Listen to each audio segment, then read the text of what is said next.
Vanguard March 2024 investment portfolio update. My portfolio actually recently crossed £100,000 after nearly 7 years of investing. I'm going to make a full video on how I built my portfolio optimally and efficiently over that time to the 100k mark. It's actually now sitting at about £110,000 just a month later because both the stock market and the crypto market have been performing so well.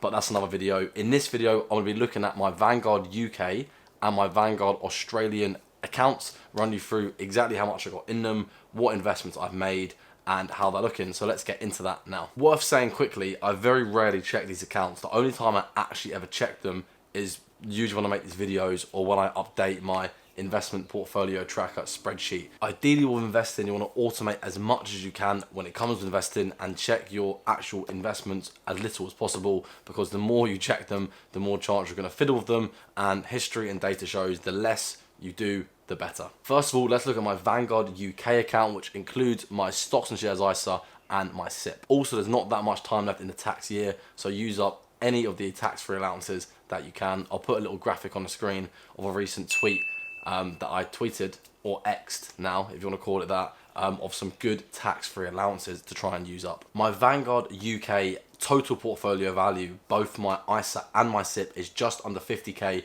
at £49,000 and 41. Of course, if you've seen these updates for a while, you know most of that money is in my stocks and shares ISA. Nearly £44,000 of that is in my stocks and shares ISA, and I've not contributed to my Vanguard UK account full stop in nearly a year. But the money, of course, is still earning dividends and growing slowly in the background as the markets continue to go up steadily over time, and the markets, particularly the stock market, has performed well recently. You can see all of that money, of course, is in one fund, the FTSE Global All Cap, a global index fund with over 7,000 stocks that I've literally talked about on YouTube, Instagram, TikTok for probably 5 years now. I've continued to keep 100% of my portfolio in that fund and will continue to do the same going forward. The final thing to say, of course, here is my gains are now just under £8,000. One interesting graph to show you is this. You can see the green dots, what I've been investing over time.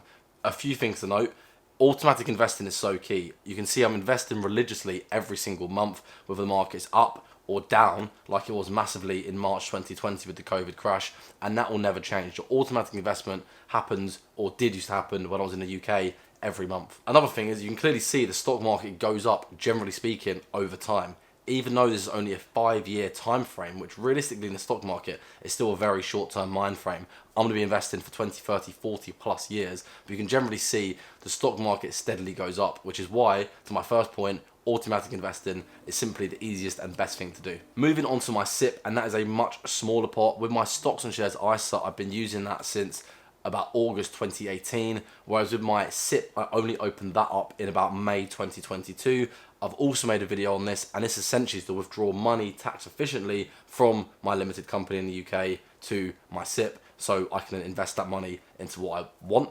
Of course, once again, all that money is in the FTSE Global All Cap. 100% of my SIPP with Vanguard is in the FTSE Global All Cap. I also haven't contributed to this for nearly a year, and you can see finally my gains are just under £1,000 at £851. So that is everything to do with my Vanguard UK portfolio, both my stocks and shares ISA and my SIPP.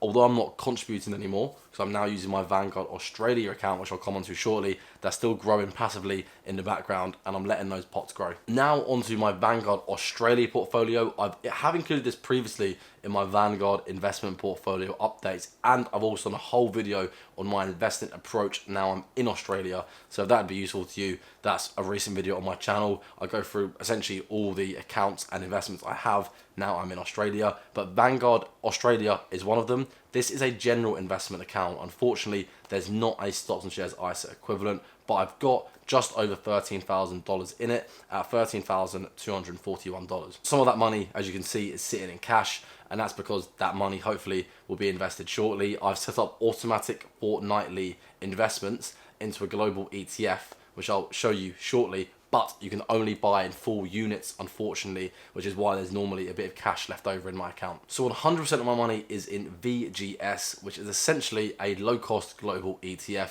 I'm trying to mimic as much as my Vanguard UK approach as possible in my Vanguard Australia account. It's got a very low P, 0.18%, and it invests into 1,500 stocks all around the world, often the biggest and largest companies. Not as diversified as the FTSE Global All Cap, which has over 7,000 stocks, but VGS is still probably the most low-cost diversified global ETF I could find on Vanguard Australia, which is why I've been using that. And you can see in total, I've got 102 shares or 102 units of VGS. Didn't actually realize that. It's good to cross that 100 mark. Now the next milestone will be 1,000 shares at some point one day. But that I've got about 12.5 grand actually invested in the fund.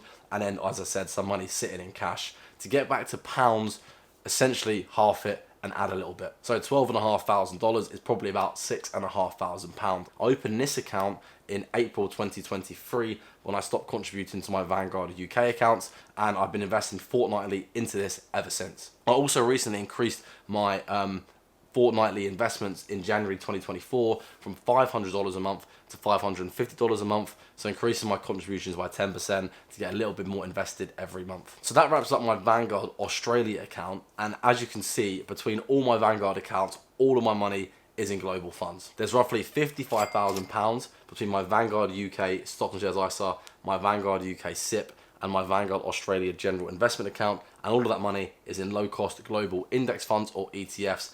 All of the investments have always been on autopilot, and I simply buy and hold and wait for the long term. One day when my portfolio is big enough, I will hopefully live off of all of these investments and draw down on the money tax efficiently. But in the meantime, I'm still in the wealth accumulation phase, so trying to invest as much as I can. And right now, that's in my Vanguard Australia account, as I'm currently living in Australia. And the final thing I'll mention before I wrap this up, as I mentioned, my portfolio amazingly has just crossed £100,000. It's actually now already up to £110,000 because of strong returns from the stock and crypto market. So I'll make a full video shortly on how over the last 7 years I built up that pot.